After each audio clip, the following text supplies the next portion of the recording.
be back in New York. Being here doing UNGA Week is really exciting because so many world leaders come here to discuss the most important challenges of our generation. So being here at Climate Week, the mission for Resilient Cities is really to talk about not just the urgency of action on climate, but the how.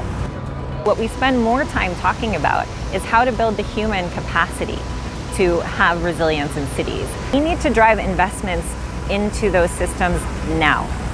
At the Clinton Global Initiative, we were talking about equity and the importance of equitable systems in cities.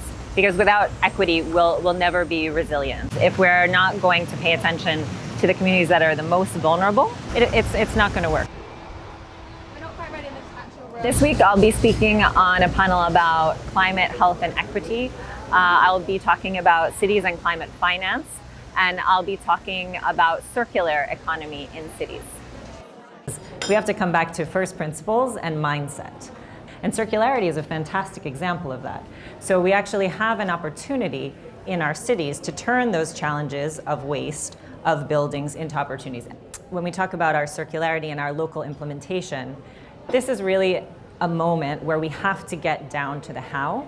And what we spend a lot of time doing is helping cities to first understand what is going on in that system in their city, and then give them the data and then link them to best practices in other places so that then they can make a decision on what the right next steps are.